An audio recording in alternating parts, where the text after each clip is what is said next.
webinar this afternoon. This is Rich Bren stepping in for the infamous Mr. Great Tommy Ruke. He is on board and listening, so I gotta be cautious in what I say.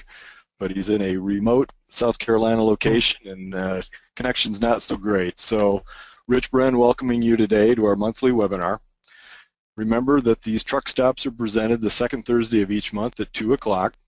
And these are industry updates for informational purposes and are not filed for CE credits. If you're interested in the CE programs, you can email TRS as noted, and you can find out more about that. We're currently in the middle of the current CE sessions, which run on Tuesdays, covering the work comp topic at this point in time.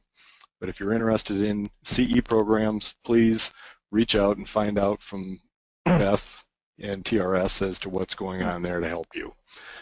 Please advance. Can you flip that, Beth? During this program today, if you have any questions that arise, something you'd like to clarify, please drop it into the chat window there. We'll have the opportunity to answer those as time allows. If not, we may follow up afterwards and email to you. If you're having any problems with the audio program or other technical issues, please drop that note into the chat, or you can give a call into the 800 number. We'll do our best to get that resolved for you as soon as possible. Today it's my honor and pleasure to participate in this event and be a part of it with Mr. Greg Byrne. Greg is the loss control manager at Scottsdale Insurance Company. He is based out of Eagan, Minnesota. Many of you recognize Scottsdale as a respected company and a leading provider of transportation insurance. In discussion with Greg just the other day, they're, I believe, in one of the, definitely in the top 5, if not 4th place overall, and in the way some of you, look at the number of filings and that out there. So definitely a substantial player in the trucking industry as far as providing protection insurance. Greg's been with Scottsdale since 2010 as a loss control manager. Prior to that, many of you would recognize the Travelers and the Northland companies. 5 years he was the director of loss control for Travelers, and 12 years prior to that, director of loss control with Northland. So Greg knows many of your customers. You may have met him or seen him or heard him in the past, and it's our opportunity today to enjoy a presentation on his behalf on crisis management. Enjoy crisis, maybe not, right? But this is a topic near and dear to his heart, and he's got some great information to share with us. So I won't steal any more of his thunder and turn this over now to Greg Byrne. Hey, thanks, Rich. I'd like to thank the Motor Carrier Insurance Education Foundation for giving me the opportunity to discuss the topic today. Covered the topic many times in the past, particularly with construction and transportation companies. I looked at the attendee list today, and we have trucking company personnel as well as insurance professionals attending. Well, the presentation is geared towards a trucking company risk manager. The concepts apply to any industry and will be beneficial to insurance professionals who consult with their customers. Just a reminder that the information that I'm covering today is general in nature, and I can't cover everything regarding this topic in an hour, and that I strongly recommend that legal counsel be involved in shaping any type of crisis management program, and having legal counsel intimately involved in any crisis that a company is involved with. My interest in crisis management began in Chicago in the late 1980s when I was heavily involved in construction safety.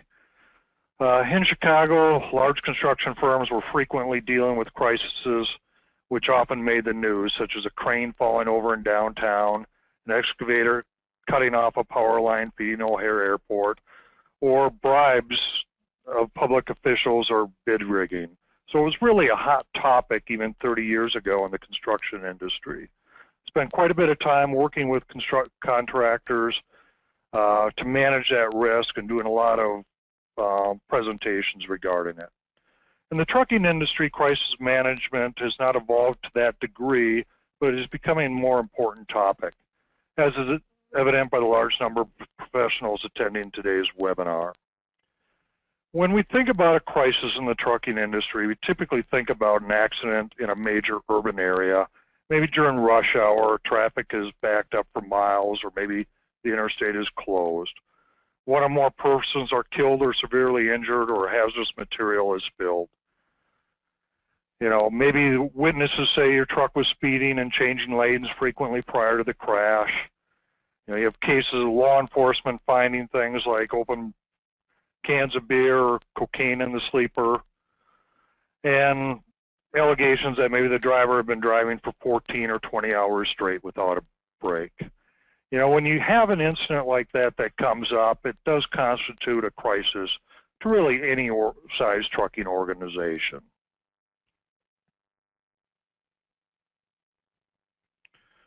So what do you encounter in those type of situations? You know, how do you handle it when media show up at your terminal? Are you ready to answer questions regarding the incident? How do you respond to questions about why your truck was speeding and the fact that the driver was over hours? What about the drug and alcohol history of the driver when reporters are asking that? What do you say when a reporter brings up your CSA hours of service score, which is currently at 85%, or the 10 violations of 11-hour driving rule in the last 12 months, or the 2 drug and alcohol violations in the last 24 months, or your conditional safety rating? Do you respond appropriately? What happens if a manager is not there when the reporter shows up, or is randomly calling people at your office looking for someone that will talk to them? Are you ready to respond to that? How do you respond when a day after the incident a former driver posts on your Facebook page that your dispatchers frequently pushed him to violate the hours of service rules to get the load there on time, and it was only a matter of time before something like this happened? Or maybe your driver involved in the accident starts posting on his own Facebook page about the accident, you know, kind of defending his own actions. You know, it wasn't my fault. The brakes failed.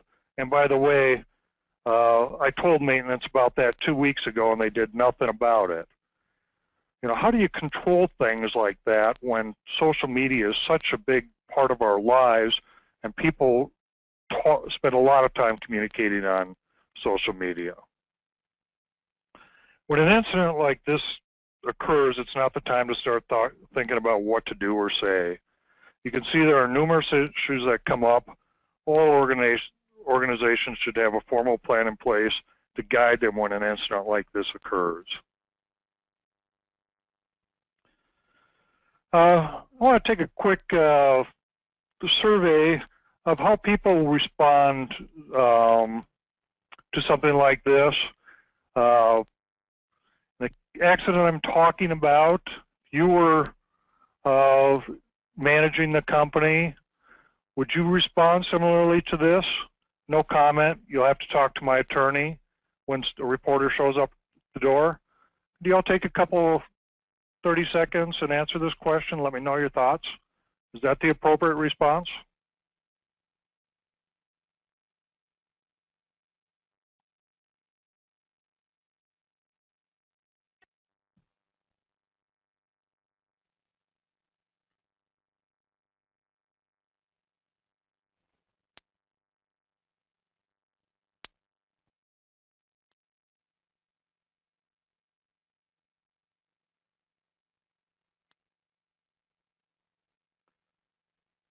Okay, that's probably long enough. Beth, do you want to show the results?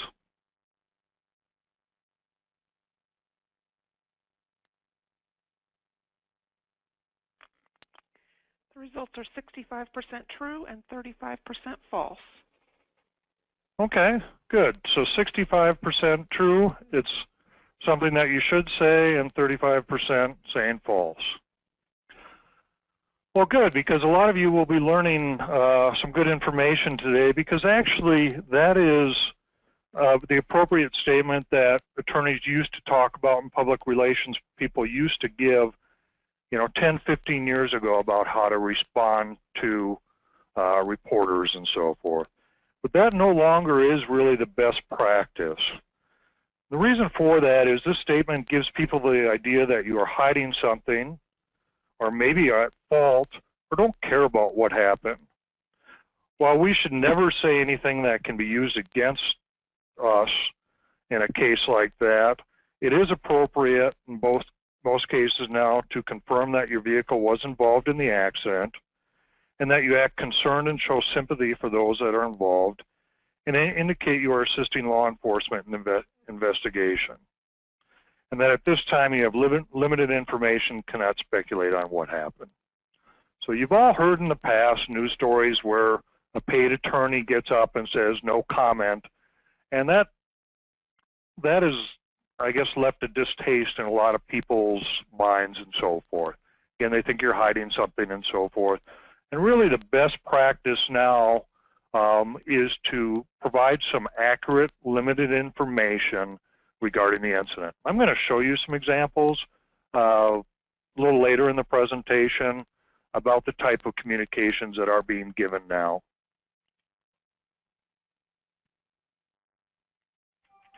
When we talk about crisis, we're talking about any incident or a series of events that pose a genuine threat to the reputation or even survival of the organization. Now, you get a case where a driver drives off the road, doesn't hurt anyone and so forth. Typically, that doesn't involve a crisis. It's a crisis for the driver and the organization to some degree, but it doesn't pose problems to the survival of the organization in most cases. When we're talking a crisis, I'm talking about something bigger than that. And for example, probably the most well-known crisis in the trucking industry was the Walmart truck accident involving Tracy Morgan. Many of you may have heard about it. In fact, a week or so ago, there was some updated information about it. But a Walmart truck about a year ago was involved in a 6-car pileup. Tracy Morgan, a famous comedian who's on 30 Rock and so forth, was involved. And another comedian, James McNair, was killed. So again, that's something that was on every news channel, national news, and was a big issue, and I would think in Walmart's mind constituted a crisis for them. Another example of something that I would think maybe constitutes a crisis. Here's an article from the EEOC talking about bringing a class action lawsuit against Prime Trucking for sexual discrimination. So while today I'm talking a lot about accidents, because that's normally what we think about as a crisis, there are a lot of other circumstances that do create crises in organizations that are not related to an accident. Here's another example. In fact, this was in Transport Topics, latest edition, June 1st. Former female drivers file new lawsuit against CRST expedited for harassment. So again, when we're thinking about crises, it's more than just about accidents. Some other examples are a data breach. And most trucking companies will say to me, well, we don't have much of a data breach exposure. However, you do see small firms in the news quite a bit when someone is hacked into their computer systems. And in all reality, smaller trucking firms are probably more susceptible to that than larger organizations are because their security measures might not be as tight. But what happens when all your driver's information gets out there and their credit cards are in trouble and so forth, and they start complaining and reporting to local newspapers and so forth? Also, customers don't take it very lightly when their personal or their information, which they consider private, is put out in public. Also, there's cases of financial mismanagement. You have an accountant that maybe steals a lot of money and that's made public, and pretty soon shippers are wondering, well, have I been overbilled for my loads and so forth, related to this incident? We mentioned discrimination, human rights issues, and so forth. Accusations of criminal behavior of any type could blow up. And then also seen some cases in the last couple of years related to food spoilage or contamination issues that have been made pretty public. Now, you have a trucking company that's hauling some food products, and they're delivered, and later you find out, okay, well, there were chemicals in that trailer or some other thing that contaminated them, and you've got people in a restaurant that are sick or injured because of the spoilage or contamination and so forth. So again, crises can occur in a wide variety of incidents, and those are something we should keep in mind when we're going through this program. Keep in mind that crises are not all based in facts. You know, a lot of crisis-related things are based in rumors or allegations. You know, a lot of cases of disgruntled employees tried to dig up information to damage the firm, those type of things. Media attention plays a big factor in whether those type of things blow up into something that constitutes a major crisis for the organization.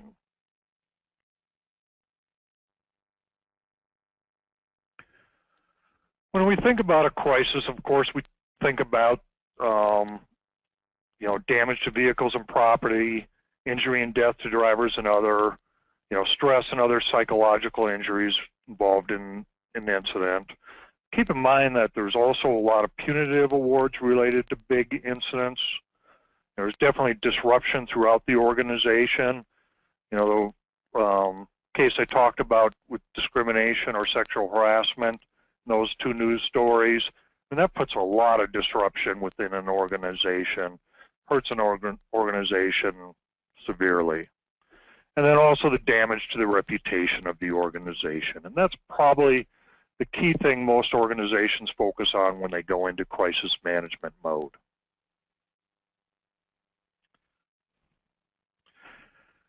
You know, these days there's so much attention on shippers or brokers to hire responsible, safe carriers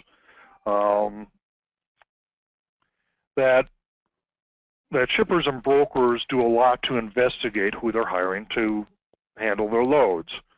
If an incident is not handled properly, it can result in significant loss of business to a carrier. You know, in the case I mentioned about sexual discrimination or harassment, you know, what shipper wants to do a Google search on a customer or something and find news stories about those and think in the back of their mind, do I really want to deal with an organization that's involved in this stuff? And again, whether it's true or not really isn't as big a factor as how well it's handled by the trucking company. And also you run into incidents where your shipper's upset because their name, you're hauling one of their trailers and their name is across your truck, and most people watching the news, for instance in this case, would see, okay, Tom's Foods has bad drivers, they caused an accident, I'm not going to use Tom Foods products or go to their stores, that type of thing in the future. So again, a shipper or Tom's Foods in this case, you know, would be concerned about keeping this trucking company on as a carrier for them, and that trucking company only does business with Tom's Foods, it could destroy that company.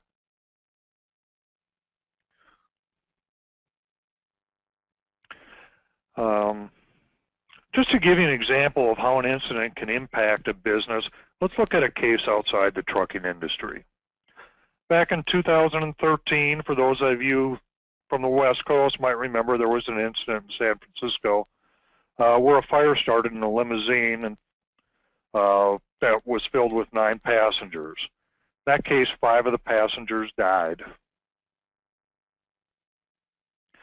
Now, if you're in San Francisco and you're looking to take your spouse out for dinner with a bunch of your friends and so forth, you want to hire a limo contractor, what's the first thing you do? You go into your search engine, start typing in, you know, San Francisco, looking for a limousine company. You can take a look in this case where the browser automatically starts pre-filling before you finish typing.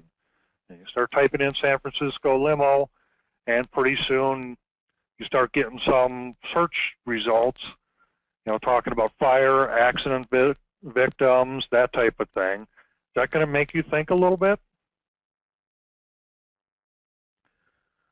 And then moving down, when you actually fulfill the search, what are the top stories that were coming up right after this fire occurred?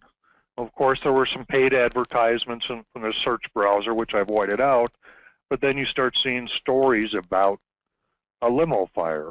Again, as a customer looking at this, are you going to click on those and start reading them? You're going to try to find out who was involved in that, and probably not select them as a limousine company for your trip with your buddies and spouse and so forth. Just one note, Elite Limousine is down at the bottom, and I forgot to wipe that out. They had nothing to do with this. They just came up right up after the incident, so they weren't the company involved. So you can imagine a similar thing would occur with a broker or shipper when they were typing in a trucking company's name, when they wanted to maybe take a look at their background before they hired them. Pretty soon stories about any major issues or crises would start coming up, and they would probably say, hey, there's 40 other truckers within a 100-mile radius of here that can handle it. I'll call them instead.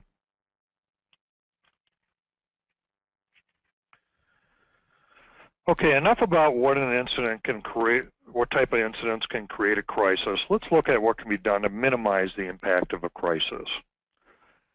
It's very important that an organization get out in front and be proactive rather than waiting to respond to a crisis. To do this, an organization needs a formal crisis management plan. Key components of crisis management plan are going to cover in the next couple of slides. First thing is, like any good plan, it should be put in writing and distributed to key personnel. Key personnel should have a copy of the plan at home, because particularly in the trucking industry, crises occur on weekends or late at night, that type of thing. So handy, once you have that plan developed, to keep people involved in responding to it, take it home with them and so forth. The plan should define what a crisis is and include examples. Again, you might be thinking, okay, a crisis is related to an accident, but there's a lot of other type of crisis types, and by including examples in a plan, we'll get people thinking about it, and when something small occurs, they might think, hey, this could balloon into a real crisis, and they could start managing it appropriately. Definitely need to have a designated crisis management coordinator, someone who needs to be able to take charge when a crisis comes about. The plan should include assigned roles and responsibilities, and as we go through the program, you'll see there's a bunch of different things that need to be done and need to make sure people know what they need to do and who's responsible. Also, the plan should include key contact information. Again, when an owner of a company gets a call in the middle of the night that their truck has been involved in a fatality or something, they should have some key numbers available, including their attorney's cell phone number and so forth.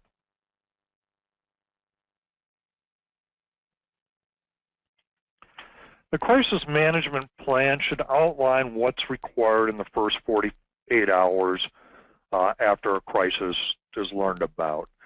Those, as we'll discuss a little later, is the most critical time regarding a crisis. Should also talk about what needs to be done after that first 48 hours as well. It should include instructions for handling the media.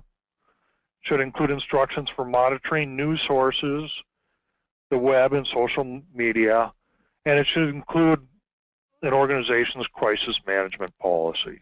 We're going to go into details about all of these points in a little bit here. First of all, the crisis management policy. Typically this is a one-page document that outlines the key rules regarding a crisis. It should outline disciplinary action up to including termination for violation of the policy. It should require all staff to immediately report any incidents that could be crisis related. It should identify who the crisis manager is, who a secondary person is if that person isn't available, and their phone numbers.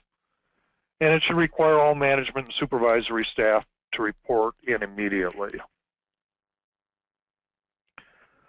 The crisis management policy should contain a strong prohibition of staff discussing or communicating information regarding the incident outside the organization without formal permission from the crisis manager. So again, we want to control what's being said within the organization and outside the organization. So we want to tell people that they need to go through a formal process. Of course, there should be an exception in the policy for communicating with law enforcement. You don't want to stop anyone from talking to law enforcement when they come around. We don't want to violate the law or obstruct justice in those cases. The policy should include examples of communications and stuff that is restricted. Again, we don't want people talking on their Facebook pages about the incident. Again, you have a case where one of your trucks is involved in a severe fatality, and maybe the spouse is talking on social media, and one of their friends they're connected to says, "Hey, isn't that the company Tom works for?" "Well, yeah, it is." "Well, what happened there?" "Well, I don't know, but my husband Tom told me that guy, was a real drunk anyways." Those type of things can spawn out of control and stuff that really we need to try to control within our crisis management policy and plan and so forth. So providing examples of things they should, not be doing is a good idea. And then, of course, you need to mandate that all staff direct all questions to the crisis manager.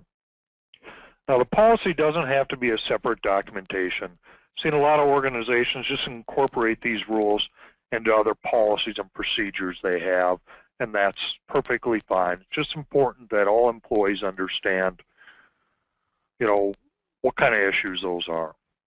Now, I've had people talk about, well, geez, really, by telling people they can't talk about the incident, don't implications of, that you're trying to shut up the staff and trying to hide things come up? Well, similar to the no comment, I can see that philosophy in those questions being asked. But in reality, it's important to explain to employees why you need to control the information, that you're trying to keep the information accurate and consistent, that you're trying to limit speculation, rumors, and falsehoods, and that by making sure all communications go through a designated staff, approved by the crisis manager, that it will help the organization, it will help protect their coworkers who might be involved in the incident and so forth. And most individuals understand the importance of that and why that's being done.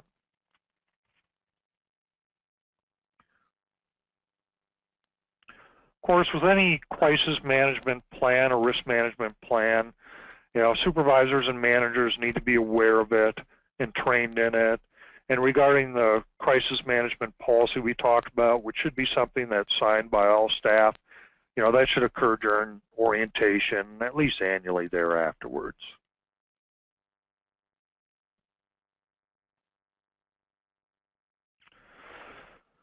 So again, I mentioned first 48 hours in any incident is the most crucial. This is when news coverage is the heaviest and there's a lot of speculation about what happens. There's also a time when staff are emotional about what happens, and there is the likelihood of not being prepared or not thinking straight when discussing it and so forth. So of course the first step in any type of crisis is to ensure all those involved are safe, out of harm's way and so forth. Really the other thing, the critical step, is to make communications to the appropriate people. Get your legal counsel on board right away. And some events may require calling law enforcement personnel. Let's say you have an issue of a disgruntled employee who's threatening harm against several of your staff. Of course, you need to get law enforcement involved in that right away. And then contact your insurance agent and your insurance company. Let them know about the incident as well to see how they can assist with it. And at this time, within the first 48 hours, it's critical to assemble the management team and review your crisis management plan. Want to make sure no one is kind of acting off the cuff. So sit down and review the plan that you have in place. During the first 48 hours, it is also important to develop internal and external communications. We just talked a little bit earlier about the fact of, we need employees to understand that they can't be talking about the incident and so forth. Well, it's appropriate probably at the time of an incident like that to get everyone together, an all-employee meeting, to discuss, the crisis management policy and the importance of everything going through the crisis manager, so forth. Also to direct people that when the media is calling, that they can give out the crisis manager's number so that the media can go to the right people and so forth. So definitely communications need to go out to employees, kind of telling them, how to process information, how to process requests for interviews, that type of thing, and also just giving them an overview of how you want them to respond. Some organizations send out emails regarding that and so forth, but sometimes that isn't a great way to go in most cases. Getting an all-employee together to make sure everyone understands that you care about what happened, you're concerned for people involved, and want to make sure all the information going out is accurate and so forth, and not detrimental to the company. Just want to share a quick example with you. I'm sure most of you have all watched the Super Bowl this year. How many of you enjoyed Nationwide Super Bowl ad this year? Nationwide is Scottsdale's parent company. Their ad was about the one about the children dying in household accidents and the importance of preventing them. I know in my Super Bowl group, it was kind of a downer. Everyone was looking for fun, cute commercials. All of a sudden, this commercial comes in about children dying. In fact, Nationwide received a lot of negative response from folks who just thought it wasn't appropriate to include a commercial like that, in the Super Bowl. So we went into a little bit of a crisis mode, and that was Sunday. On Tuesday, all managers within our organization received talking points about why Nationwide ran the ad, and discussion points about, to communicate anyone that called us and asked us about it and so forth. Nationwide is a big sponsor of children's health causes, and they were working with a nonprofit organization who manages those type of things. And there's even a Nationwide hospital in Columbus, Ohio, where Nationwide is based. So again, Nationwide thought they were trying to do a good thing to talk about preventing childhood accidents, and it kind of went the wrong way. Wednesday, all employees got a version of those talking points. And then also there were several public relation releases, going out to the public talking about Nationwide's commitment to children issues. So while Nationwide never really said, yeah, we made a mistake by sending this out during the Super Bowl, they did talk about why they did it, and their compassion for children's causes and why they thought it was important. So you can decide whether that was right or wrong or not, but just an example of how an organization responded both internally and externally to that type of incident. Most companies forget to respond to their or contact their customers and talk to their customers about the incident. Keep in mind that shippers and brokers, are watching the news review and so forth, hearing what the news is saying. A lot of it's speculation or might not be true. And again, they're thinking, maybe your organization isn't run very well or isn't a safe operation, and they're questioning, whether they should be sending you loads. Well, by contacting the key people at those organizations, an owner can provide a level of comfort, show them that they're in control, maybe discuss some of the controls they have in place to kind of reassure that customer that you're a safe operation and so forth. So make sure to think about how customers are responding to the incident and how important it might be to contact some of your key customers and it kind of explain things, I guess. Again, we would never want to be telling anyone outside the organization anything that would come back to hurt us, but explaining to them that you're working with law enforcement to investigate, you know, you have a great safety program, your CSA scores, you know, show that. Those type of things might all be appropriate to provide that level of comfort. During the first 48 hours, you should also be designating an individual or team to begin the investigation of the incident. And also you should be designating an individual or team to monitor news sources and social media, which we'll discuss a little later.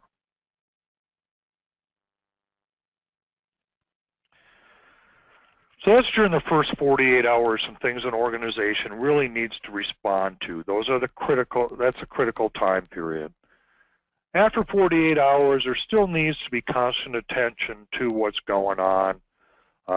Need to establish frequent management supervisors meeting. You know, continue to communicate with staff on the issue and new things that have developed.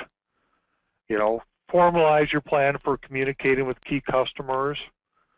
And then formulate a long-term plan for controlling the crisis based on investigations made, negative media information, customer reactions, legal counsel advice, and so forth.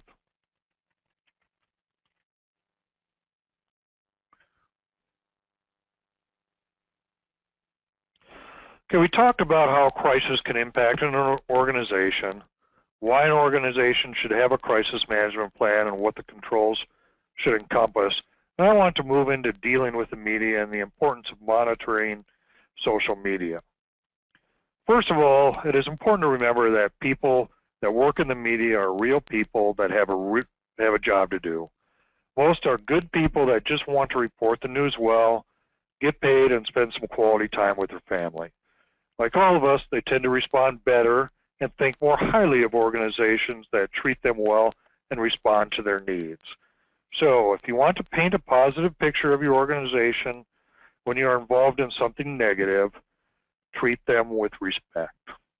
Okay, again, we all know there are some investigative reporters out there that are trying to dig up all the nasty and what concerns, you know, that could be. But generally speaking, particularly in the initial news collection process and so forth, people are just looking to get to the facts and you know, are very appreciative, and we'll talk more positively about organizations that respond to them, discuss things with them to make their job easier.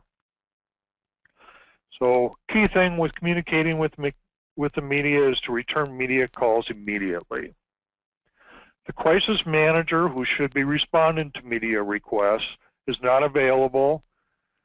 A receptionist or whoever gets the call from media should provide the crisis manager's name and, if appropriate, their direct number. Again, we don't want the media waiting around trying to figure out who's responsible, those type of things. Also, if possible, if the crisis manager is out, the receptionist or whoever takes the call should let them know when the crisis manager, you know, will be back and when to expect a call.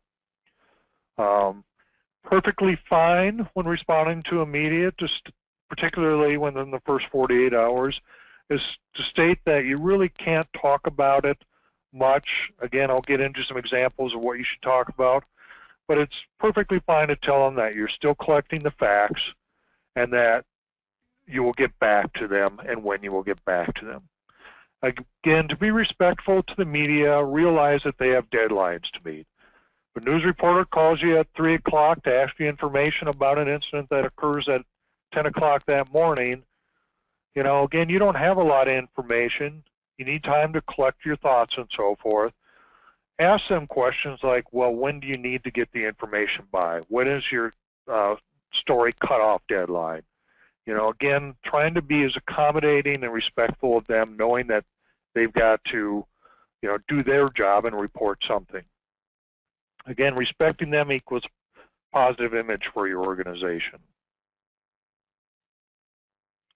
And we talked about do not state no comment, not reflecting negatively to some people and so forth, and really the best practice is to get away from it. You know, what we're looking for is, you know, a confirmation of whether you were or were not involved in the incident. You know, act concerned and show sympathy for those involved.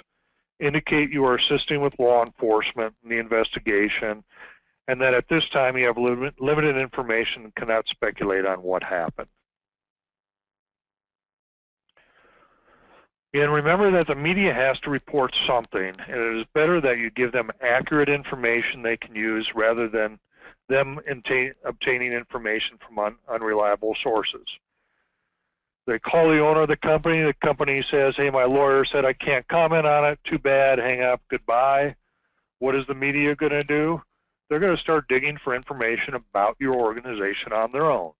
What are some of those things they might find? You might find high CSA scores, conditional safety rating, drug and alcohol violations, disparaging comments from past drivers on message boards, blogs, and that type of thing. Would you rather control the information and respond to them with some limited information, show the compassion, or say no and have them start digging up this information? Again, they got to report something on the story. And I'm not saying that they won't later start digging this information up, but give them something positive to talk about and respond to, and it's less likely that this will occur, particularly within that first time period. Again, very important to establish a media statement, making sure it's short, sticking to the facts, the facts that can't be used against you. Be empathetic, show compassion. No one wants to deal with a company that doesn't care about it. Reassure the public. If it's a case, we talk about that you're involved in the investigation, looking into what happened, that type of thing. That's reassuring the public that you care and that you're going to do what you can to prevent an incident from occurring again. And then the most important thing, make sure everything you say is something you will be happy to be quoted on. Most cases, or public relations firms and so forth are recommending that a senior official who is sincere and can be trusted not to go off script is the best person to handle it.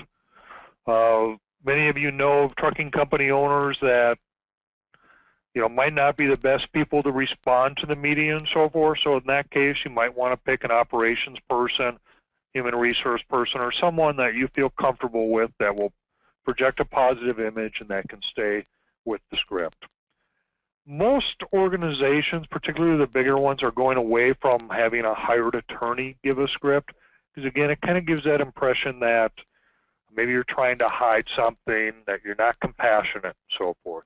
Bringing the owner of the company or the president of the company or someone else in there shows a lot of compassion and that you're concerned and that type of thing. Remember, your customers are watching. Are you demonstrating that you are in control of the situation?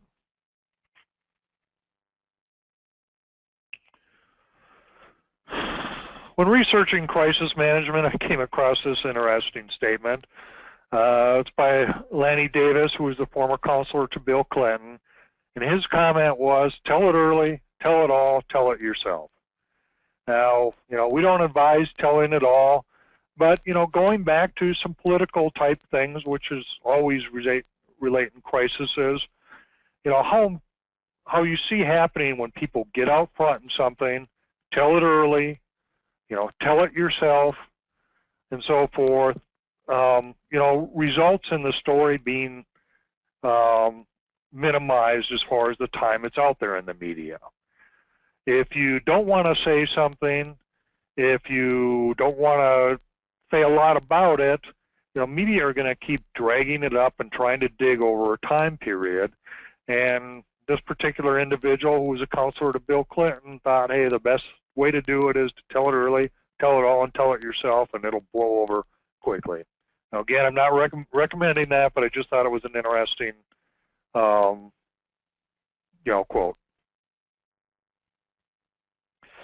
Recognize when you're dealing with the media that there are forward media staff reporters. Those are the ones that respond on scene. They'll call right after it happens. And there you definitely need to stick to a prepared media statement. That's typically during the first 48 hours. Thereafter, you start dealing with more professional journalists. They're looking at, or they're asking detailed investigative questions. And you really need to be prepared with that with detailed prepared answers. So how do you deal with that? Part of your crisis management plan should include anticipating the questions that the media might ask. Take a look at your CSA scores, at your out-of-service violation, your safety rating, and so forth, and anticipate that these investigative reporters are going to ask questions about that. How are you going to respond to those?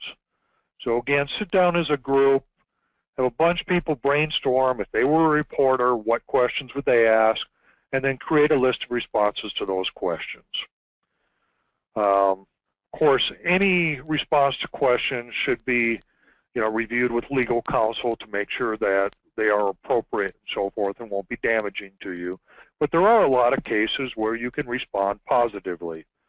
If an accident involves alleged drug and alcohol use by the driver, it might be appropriate to talk about, hey, we follow all DOT drug and alcohol testing regulations. We do pre-employment, random, and post-accident for-cause testing to try to make sure that none of our drivers are on drugs or alcohol. Definitely a very positive statement that will, again, provide a lot of reassurance to customers that you're controlling it, that you're controlling the exposure. Practice giving your statement and answering questions. It's not the time to wing it. I work with a lot of high-level executives that want to kind of wing it on their own because they've been around, they can control situations and so forth. When they get in front of the media, they crumble and start ad-libbing and so forth. Very important to have whoever you want to have dealing with the media practice giving the statement, whether it's the quick statement right away, or else if they decide to answer questions from the media, to have them practice giving answers to those questions. If a reporter asks about something you were unaware of, ask them where they got the information so you can follow up on it. And if a follow-up contact is needed with the media, establish when you will do it, and so forth.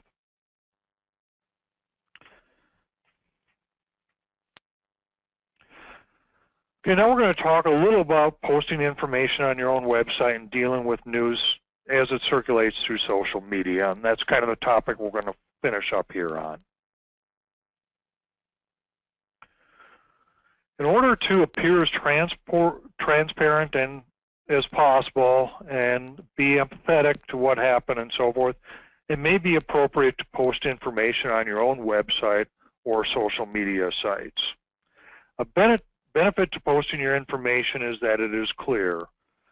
The message that you want to give is out there and you're not subject to the media interpreting your statement and so forth. So if you put it out there, it's very clear. There's no miscommunication about what you said, that type of thing. That's why a lot of organizations do decide to post information on their website and social media sites. Again, you would never want to do that without having it reviewed by legal counsel and obtaining their guidance. I want to give a couple examples.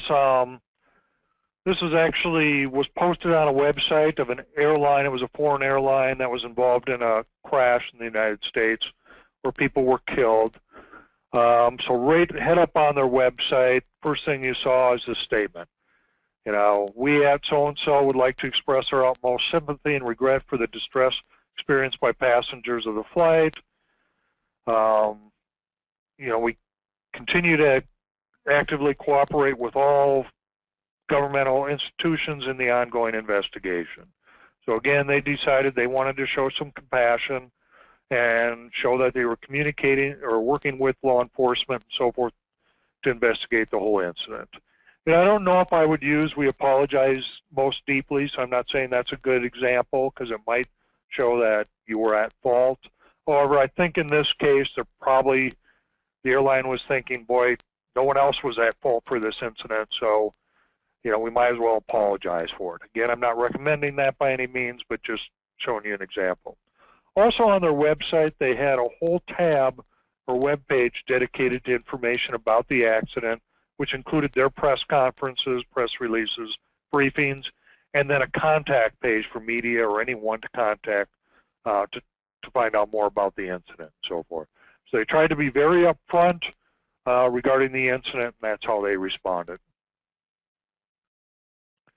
The limousine crash I talked about earlier, this was the statement they published on their site, and I thought they did a really good job, and they were a pretty small organization.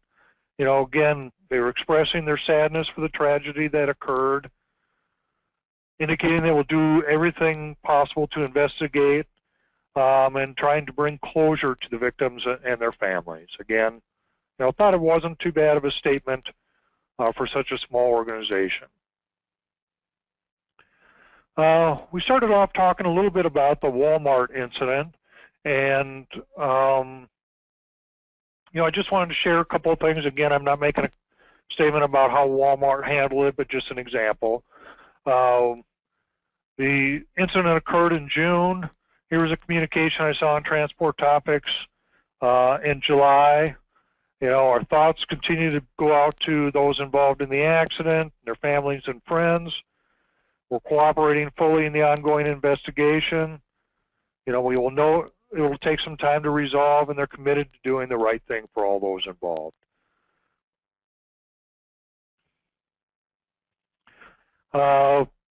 Last week, in fact, Tracy Morgan, who was involved in that accident, was on, I think it was Today's Show, talking about the incident, what happened, and so forth.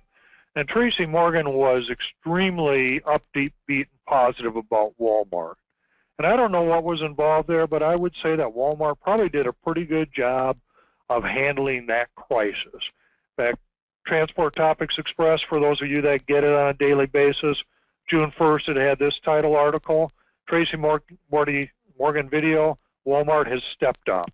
Also CNN Money website, an article titled Tearful Tracy Morgan Thanks Walmart After Accident. So again, you know, seems like Walmart took a tragedy that could be very negative for a trucking company, you know, killing a very prominent person or people involved in an accident, and then a year later they're getting someone involved in the accident, a victim of the accident as such, you know, saying very positive things about them. So, you know, just an example of where handling a crisis appropriately could benefit, you know, the organization and so forth, and limit any negative result. Moving on to kind of web pages or to social media, you know, I read an article the other day indicating that a recent survey indicated that about 50% of what people get in the way of news these days is through the website or through social media.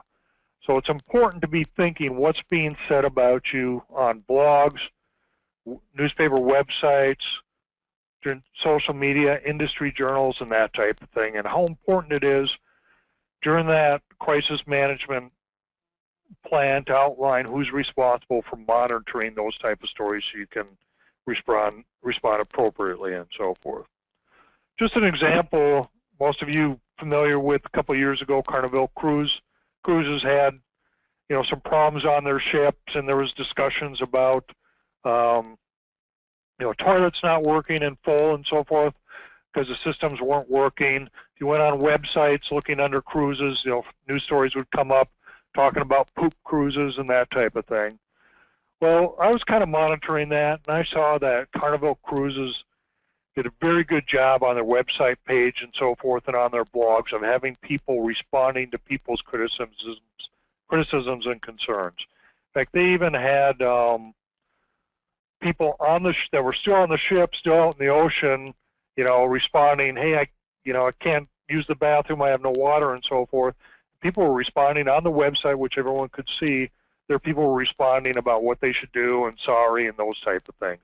Again, just an example of how people were being proactive in responding to social media to try to minimize the impact that crisis had. I took a look the other day how many social networking sites are out there. There are a lot of them. These are the 15 top social networking sites. Is your organization prepared to start monitoring all of these sites? No, in all likelihood, you really aren't. So what is the best thing to do? The best thing is to get social media help. Some large organizations are big enough where they have their own web people and maybe someone that could help monitor social media and web blogs and industry trade sites and so forth. There's some software out there that can help a company search all these social websites looking for comments and information about them and so forth to help manage it. But most organizations look to hire a professional marketing, brand, media, and consultant firm to help them with that. Now again, we're talking about a lot of smaller organizations. Trucking companies typically might not have these people and might think, hey, that's something I really can't afford to do. But it's important to at least start investigating these type of firms, developing relationships with them, talking about if they could be on a retainer business and so forth. So when that crisis occurs, that they are not looking to try to find who would be a good, helpful resource for them and so forth. Very important, in fact, in the past, most of these firms have been considered public relations firms, and they would deal with, trying to create brand image and so forth. Now, if you look on them, about 75% of their services they provide are related to social media services and so forth. In fact, I was looking at a major national PR firm the other day, and right across the top it said, there was a button that said crisis management. If you need help, hit here. And it clicked on a button and went to their specialists and regions talking about who they can contact right away in the event of a crisis. So, sorry I've gotten to the end of the program, just finishing up here. In summary, it's important even for smaller organizations to have this discussion among their management team, come up with a crisis management policy, have a crisis management plan in place. If you're an insurance agent or consultant out there and want to help an organization, it's a great service to provide to them, to sit down with them and talk about what could happen to the organization in the event of a crisis and what they need to do as far as creating a crisis management plan. I do have a summary of these bullets and key points and so forth in a document that Beth will be sending out in the next day or two, kind of summarizing those. You can take a look at those, sit down with your customers if you're an agent, kind of go through it and talk to them and get that thought going in their mind. So again, I appreciate everyone's time, and I don't know if there's any questions, Rich, out there. We did not have any come in today, Greg, but I know that people have them out there. Feel free to submit those in to Beth, Tommy. We can do a follow-up with you individually as needed. Greg, excellent job. Thank you for all the information shared. Knowledge is power, and now we're all more powerful, right? We're at least aware and what we need to do. You put some great points out there. Before we go running off and choose third parties or start media training, we need a plan, we need a strategy, and you gave us a lot of good information, and thank you for even the personal side of admitting, how Nationwide had an issue develop into a crisis, and social media really can be a powerful dynamic, and these events put a lot of distress inside of a company, cause a lot of business interruption, and very, very personal impact on a lot of the key people. So you gave us a lot to take home, and I think it's important for us now to, as you laid out there also, how can you make the best out of an unfortunate event? It's unfortunate that this bad thing happened, but what can we do to get beyond it? So thanks again, Greg. It was awesome. I greatly appreciate it. Looking ahead to next month, the Truck Stop webinar is scheduled for Thursday, July 9th, 2 o'clock. Program is We Denied Coverage, Now What? As Tommy would say, a friend of ours, Rob Mosley, many of you recognize that name, attorney from South Carolina, a Southern gentleman. What happens when there is no coverage? How do we deal with that financial responsibility obligation that still lies out there because we have insured a trucker, right? And we have put certain obligations upon ourselves, upon the insurance companies because of that. So that's the topic next month. Sign up early, sign up often. We look forward to having you participate. Keep in mind these webinars are open to all the MCIEF TRS members only. If you have a prospective member who'd like to come in and participate, you can send them in, and they can possibly get into a webinar or learn more about it and join the group. And again, thank you all for your time and participation, and that's it for today.